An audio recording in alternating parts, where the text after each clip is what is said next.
Hello बच्चों, कैसे हो? स्वागत है आपका हिंदी निवास में। मैं पद्मलता। आज हम उमंग 2 प्रथम भाषा कक्षा 10वीं का एक उपवाचक पढ़ने जा रहे हैं जिसका नाम है साये। और यह उपवाचक जो है हिमांशु जोशी की लिखित कहानी है। उपवाचक शुरू करने से पहले हम थोड़ी बहुत जानकारी हिमांशु जोशी जी के बारे में भी जान लेते हैं, फिर कहानी शुरू करते हैं। हिमांशु जोशी जी का जन्म 4 मई 1935 में उत्तराखंड के चंपावत जिले के जोशीड़ा गांव में हुआ। उनके पिता पूर्णानंद जोशी स्वतंत्रता संग्राम में सेनानी थे। उनका संघर्ष जोशी जी के लिए प्रेरणा बनकर उसका असर उनके लेखन पर पड़ा। उन्होंने उपन्यास, कहानियाँ और कविताएं लिखी है जिनमें कुछ इस प्रकार है। अग्निसंभव, नील नदी का वृक्ष जो कविता है, रथचक्र, गंधर्व गाथा, श्रेष्ठ प्रेम कहानियाँ जो कहानियाँ हैं, आरण्य, सूरज, समय साक्षी है जो उपन्यास है। उन्हें अपनी कहानी गंधर्व कथा के लिए उत्तर प्रदेश हिंदी संस्थान पुरस्कार मिला। गणेश शंकर विद्यार्थी पुरस्कार, हिंदी अकादमी पुरस्कार से भी उन्हें सम्मानित किया गया। 23 नवंबर 2018 को उनका देहांत हुआ। तो ये थी जानकारी हिमांशु जोशी जी की। तो चलो अब कहानी शुरू करते हैं। साये शब्द के कई मतलब होते हैं, जैसे कि छाया, छांव, संरक्षण। लेकिन इस पाठ में साये का मतलब होता है संरक्षण। आजकल समाज में जो है लोग एक दूसरे की संपत्ति हड़प करने की सोचते हैं और उसके लिए न जाने क्या क्या करते हैं। लेकिन इसी समाज में ऐसे भी कुछ लोग हैं जो दूसरों की संपत्ति की रक्षा के लिए अपना सर्वस्व त्याग कर देते हैं। ईमानदारी ही इंसान का सबसे बड़ा गुण है। यदि हम किसी की भलाई के लिए झूठ बोल भी लेते हैं तो वह गलत नहीं है। हमें किसी के साथ धोखा नहीं करना चाहिए। यहाँ किस तरह एक दोस्त ने अपने दोस्त के बच्चों की भलाई के लिए अपना सर्वस्व त्याग कर दिया, किस तरह उनके संरक्षक बने रहे, यह इस कहानी में हमें बताया गया है। तो उसी कहानी को आज हमें पढ़ना है। तो चलो बच्चों शुरू करते हैं। साई। नन्हे नन्हे दूध मुहे बच्चे, अकेली रुग्ण पत्नी, नाते रिश्ते का ऐसा कोई नहीं जो ज़रूरत पड़ने पर काम आ सके। पति सुदूर अफ्रीका में अस्पताल में बीमार, महीनों तक कोई पत्र नहीं।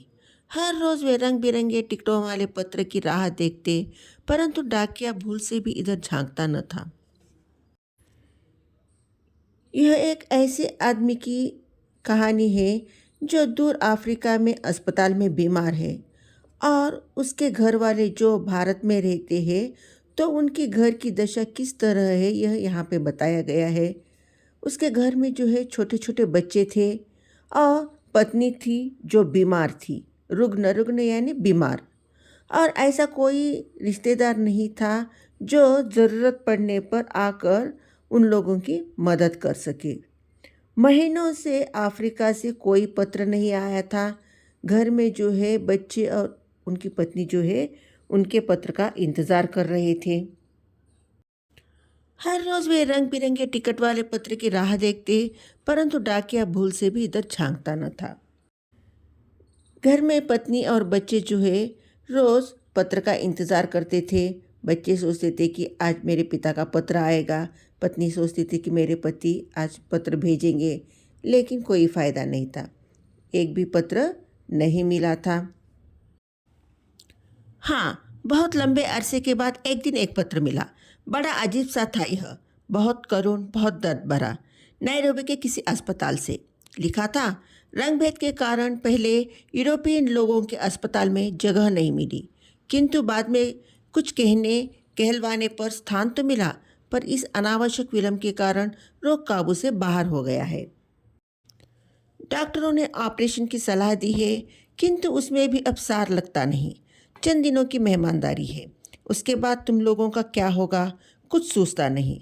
पास होते तो, लेकिन भरोसा रखना, भगवान सबका रखवाला है। जिसने पैदा किया है वह परवरिश भी करेगा। बहुत दिनों के बाद जो पत्र मिला था वह पत्र कैसा था, बहुत ही दुखदायक, बहुत ही दर्द भरा पत्र था। उस पत्र में जो भी बातें लिखी थी बहुत ही दर्दनाक बातें थी। और वह पत्र आया था नैरोबी के एक अस्पताल से। तो उसमें क्या लिखा था कि उस वक्त जो है रंग भेद का बहुत ही भेदभाव होता था, काले गोरे का बहुत ही भेदभाव होता था। और यूरोपियन लोगों के अस्पताल में इस रंग भेद के कारण जगह नहीं मिली थी भर्ती होने के लिए। और जब कुछ लोगों के कहने से कहलवाने से जगह तो मिल गई अस्पताल में, लेकिन तब तक बहुत देर हो चुकी थी। उस आदमी का रोग जो है बढ़ गया था, काबू से बाहर हो गया था और डॉक्टर ने जो है ऑपरेशन की सलाह दी थी। लेकिन उस पत्र में लिखते हैं कि अब ऑपरेशन करने में भी मुझे मन नहीं करता कि मैं ऑपरेशन करवाऊं, क्योंकि मैं अब चंद दिनों का मेहमान हूँ। मुझे पता चल रहा है कि मैं अब जीने वाला नहीं हूँ। लेकिन मुझे इस बात की चिंता रहती है कि मेरे जाने के बाद तुम लोगों का क्या होगा, यानी पत्नी का और बच्चों का क्या होगा। यह चिंता उस आदमी को सताई जा रही थी। लेकिन भरोसा रखना, लेकिन भरोसा रखना, इस दो शब्दों में जो है कुछ गैप दिया गया है। मत लिखते समय उस आदमी वह आदमी जो था बहुत ही भावुक हो गया था, दुखी हो गया था, उसे लिखा नहीं जा रहा था। इसे लेकिन के बाद थोड़ा गैप दिया गया है, भरोसा रखना के बाद थोड़ा गैप दिया गया है। फिर उसने लिखा कि भगवान ही सबका रखवाला है, वही आपकी रक्षा करेगा। जिसने पैदा किया है वह उस जो है परवरिश करना भी जानता है, कहकर उस पत्र में उसने लिखा। पत्नी पत्र पढ़ती, रोती। अबोध बच्चे रुलाई भरी आंखों से माँ का मुंह ताकते। फिर चिट्ठी पर चिट्ठियाँ डाली उन्होंने, फिर तार। तब कहीं केन्या की मोहर लगा एक विदेशी लिफाफा मिला। लिखा था, परमात्मा का ही चमत्कार है कि हालत सुधर रही है, एक नया जन्म मिला है। पत्र पढ़ने के बाद जो है पत्नी ने बहुत सारी चिट्ठियाँ लिखी, तार भेजे। तब जाकर जो है केन्या की मोहर लगाई हुई एक चिट्ठी पत्नी को मिली और उसमें लिखा था कि भगवान का चमत्कार है, ये तो मेरी हालत जो है अभी बिना ऑपरेशन की ही सुधर रही है, मुझे एक नया जन्म मिला है। थोड़े दिनों बाद फिर पत्र आया, पहले की तरह किसी से बोलकर लिखवाया हुआ। हालत पहले से अच्छी है, चिंता की अब कोई बात नहीं। हमेशा की तरह कुछ रुपए भी पहुंच गए इस बार। पहले जो पत्र आया हुआ था वह किसी से लिखवाया हुआ पत्र था। उसमें कहा गया था कि मेरी हालत ठीक नहीं, इसे इसे इसलिए मैं किसी से यह पत्र लिखवा रहा हूँ कहकर बताया गया था। तो इस बार भी जो पत्र मिला वो भी किसी से कहकर लिखवाया हुआ पत्र था और कहा था कि अब हालत थोड़ी ठीक है और कुछ पैसे भी भेजे गए। बच्चों के मुरझाए मुकड़े खिल उठे। रुग्ण पत्नी का स्वास्थ्य तनिक सुधार की ओर बढ़ा। चिट्ठियाँ नियमित रूप से आती रही, रुपये भी पहुँचते रहे। मुकड़े खिल उठना मतलब एक मुहावरा है जिसका मतलब होता है बहुत खुश होना। जब पत्र मिला और थोड़े पैसे मिले तो बच्चे भी बहुत खुश हुए और जो बीमार पत्नी थी उस बीमार पत्नी की हालत भी थोड़ी थोड़ी अब सुधरने लगी। और इस तरह रेगुलरली पत्र आते रहे और उसके साथ पैसे भी आते रहे। उसने लिखा था, हाथ के ऑपरेशन के बाद अब वह पत्र नहीं लिख पाता, इसलिए किसी से लिखवा लेता है। इधर एक नया टाइपराइटर खरीद लिया है उसने। अपने कारोबार का भी कुछ विस्तार कर रहा है धीरे धीरे। कुछ नई ज़मीन खरीदने का भी इरादा है। शहर के पास एक फार्म हाउस की योजना है। पत्र में उसने लिखा था कि उसके हाथ के ऑपरेशन के बाद अब उससे लिखा नहीं जा रहा है, इसलिए वह पत्र किसी और से लिखवाता है। और उसने अपनी योजनाओं के बारे में बताया कि वहाँ वह क्या करता है। योजना मतलब प्लानिंग। तो उस पति की क्या प्लानिंग थी कि उसका जो कारोबार था, व्यापार था, उसका विस्तार करना, उस बिजनेस को एक्सपेंड करने की प्लानिंग थी। और उसने एक टाइपराइटर भी खरीद लिया था और उसकी कुछ ज़मीन खरीदने की भी इच्छा थी। मतलब उसका इरादा था कि थोड़ी सी ज़मीन खरीद ले और शहर के पास और वहाँ एक फार्म हाउस बनाए। घर के बारे में, पत्नी के बारे में, बच्चों की पढ़ाई के बारे में कितने ही प्रश्न थे। पति ने वहाँ अपने प्लानिंग्स के बारे में भी बताया और पत्र में पत्नी से भी पूछा कि घर में सब कैसा चल रहा है, उसकी तबीयत कैसी है, बच्चे किस तरह पढ़ रहे हैं, इस तरह पूछताछ की। तो चलो बच्चों, अगला पैराग्राफ पढ़ लेते हैं। बड़ी उत्साहजनक बातें थी, विस्तार से। इतना अच्छा पत्र पहले कभी भी ना आया था। सबको स्वाभाविक रूप से प्रसन्नता हुई। डूबती नाव फिर पार लगने रही थी, धीरे धीरे। पत्र में जो भी बातें लिखी गई थी बहुत ही उत्साहजनक थी, आनंददायक बातें थी और बहुत ही विस्तार से पत्र लिखा हुआ था। इतना अच्छा पत्र पहले कभी भी लिखा न गया था। तो सबको जो है घर में खुशी हुई उस पत्र को पढ़कर। डूबती नाव फिर पार लग रही थी। डूबती नाव पार लगाना जो है एक मुहावरा है, जिसका मतलब होता है संकट से छुटकारा मिलना या बिगड़ी हुई बातें संभल जाना। लगभग 3 बरस बीत गए। घर की ओर से पत्र पर पत्र जाते रहे कि अब उसे थोड़ा सा समय निकालकर कभी घर भी आना चाहिए। बच्चे उसे बहुत याद कर रहे हैं, उसे देखने भर को तरसते हैं।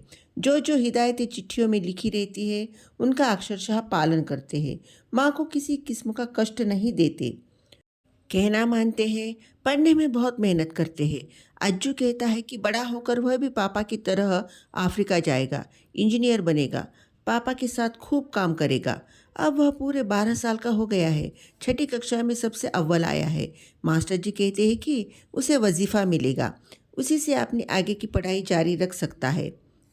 तनु अब 18 पार कर रही है, उसका भी ब्याह करना है। कहीं कोई अच्छा सा लड़का अपनी जात बिरादरी का मिले तो चल सकता है। इस तरह 3 साल बीत गए और घर की ओर से जो भी पत्र जा रहे थे उस पत्र में पत्नी लिखती थी कि अभी आपको थोड़ा सा समय निकाल कर घर आना चाहिए, क्योंकि बच्चे आपको बहुत याद करते हैं, आपको देखने के लिए तरस रहे हैं। और आप जो भी हिदायतें मतलब जो भी इंस्ट्रक्शंस देते हो, बच्चों से कहते हो कि आपको अच्छी तरह पढ़ना है, माँ को नहीं सताना है, तो इसका वे अक्षरशः पालन कर रहे हैं। बिल्कुल मुझे नहीं सताते, मेहनत करके पढ़ते हैं। और अज्जू, उनको जो है 2 बच्चे थे, एक बेटा थी और एक बेटी। बेटे का नाम अज्जू था और बेटी का नाम तनु। तो बेटी जो थी 18 साल की हो गई थी और बेटा जो था 6th क्लास में फर्स्ट आया था। ये सभी बातें पत्र में जो है पत्नी अपनी पति को बताती है और कहती है कि अज्जू जो है 6th क्लास में फर्स्ट आया है और वो कहता है कि मैं भी पापा की तरह बड़ा होकर अफ्रीका जाऊंगा, इंजीनियर पढ़ूंगा। और अज्जू के मास्टर जी कहते थे कि अज्जू जो है बहुत ही होशियार है और वह जो है अभी 12 साल का हो गया है और क्लास में फर्स्ट आने के कारण जो है उसे वजीफ़ा मिलेगा। वजीफ़ा का मतलब होता है स्कॉलरशिप मिलेगा कहकर पत्नी अपनी पत्र में पति को बताती है और कहती है कि तनु अभी 18 साल की हो गई है और उसकी अभी शादी करवानी चाहिए। अपनी जात बिरादरी का कोई लड़का मिलेगा तो हम अभी उसकी शादी कर देंगे।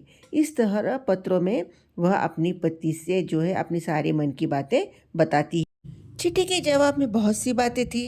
लिखा था कि इस समय तो नहीं, हाँ अगले साल तनु के ब्याह पर अवश्य पहुंचेगा। योग्य वर तो यहाँ भी मिल सकते हैं, पर विदेश में, अफ्रीका जैसे देश में लड़की को ब्याहने के पक्ष में वह नहीं है। दहेज की चिंता न करना, वहीं वर की खोज करना। वर की तलाश में अधिक भटकने की आवश्यकता न हुई, आसानी से खाता पीता घर मिल गया। शायद इतना अच्छा घराना न मिलता, लेकिन इस भरम से कि कन्या का बाप अफ्रीका में सोना बटोर रहा है, सब सहज हो गया। जैसे ही पत्नी की चिट्ठी मिलती है तो पति फिर जवाब में लिख देता है कि इस समय तो मेरे पास समय नहीं है, अगले साल मैं तनु के ब्याह में ज़रूर आऊँगा। योग्य वर तो यहाँ अफ्रीका में भी मिलते हैं, लेकिन मैं विदेश में बेटी की शादी नहीं करवाना चाहता। बेटी की शादी तो हम हमारे भारत में ही करेंगे। तुम दहेज की चिंता मत करो, अगर कोई अच्छा वर हो तो वर ढूंढ लो कहकर पत्र में लिखा गया। तो यहाँ पत्नी ने वर ढूंढना शुरू कर दिया।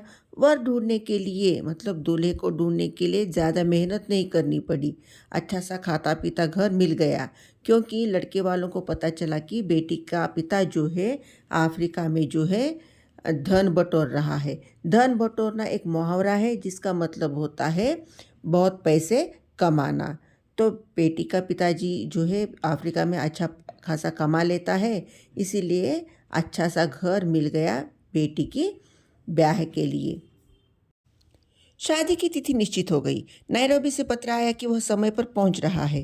गहने कपड़े सब बनवाकर वह साथ लाएगा, लेकिन शादी के समय वह चाहकर भी पहुंच नहीं पाया। विवशताओं से भरा एक लंबा पत्र आया कि इस बीच जो एक नया कारोबार शुरू किया है उसमें मजदूरों की हड़ताल चल रही है।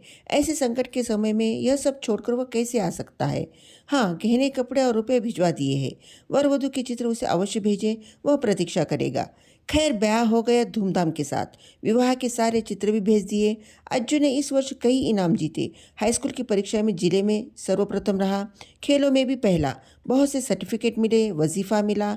इनाम में मिली सारी वस्तुओं के फोटो वे पापा को भेजना न भूले। बदले में कीमती कैमरा आया, गर्म सूट का कपड़ा आया, सुंदर घड़ी आई और मर्मस्पर्शी लंबा पत्र आया। लिखा था कि वह बच्चों की उम्मीद पर ही जी रहा है। पत्नी का स्वास्थ्य अच्छा रहना चाहिए। अच्छा सा वर मिल गया और शादी की डेट फिक्स हो गई। नैरोबी से पत्र लिखा था कि मैं शादी के समय पर ज़रूर पहुंचूंगा और आते समय गहने कपड़े सब बनवा कर साथ ले आऊँगा। लेकिन शादी के समय पर क्या हुआ, पति नहीं आ सका।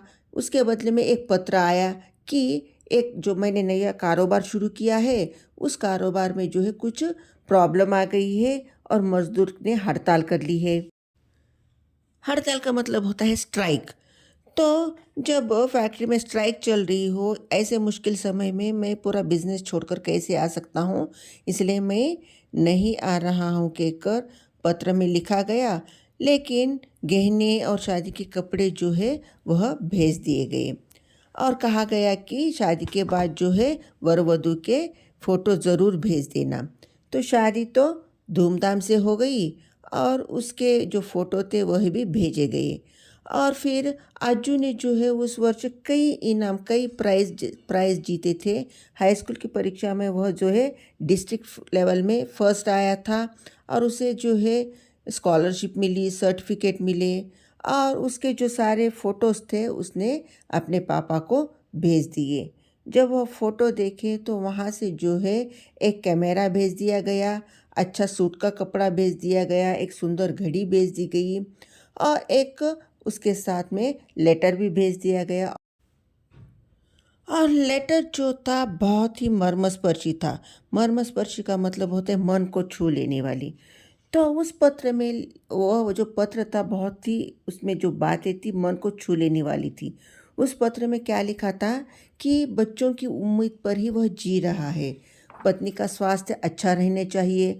अगर बच्चे इस तरह नाम रोशन करते रहेंगे तो उसकी ज़िंदगी की डोर जो है और कुछ लंबी खींच लेंगी, मतलब और कुछ ज़्यादा दिन वह जिंदा रहेगा।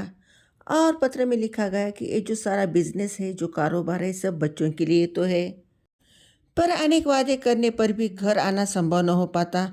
हर बार कुछ न कुछ अड़चने आ जाती और उसका जाना स्थगित हो जाता। पाँव पर पंख बांधकर समय उड़ता रहा आबाद गति से। बच्चों ने लिखा कि यदि उसका इधर आ पाना कठिन हो रहा है तो वे सब अफ्रीका आने की सोच रहे हैं। कुछ वर्ष वहीं बिता लेंगे। इस तरह समय बीतता गया। बेटी की शादी हो गई, अज्जू की हाई स्कूल की पढ़ाई हो गई, वो कॉलेज में भी दाखिल हुआ। लेकिन जब भी आने के लिए कहा जाता तो कुछ न कुछ मुश्किलें आ जाती और आना स्थगित हो जाता, रुक जाता।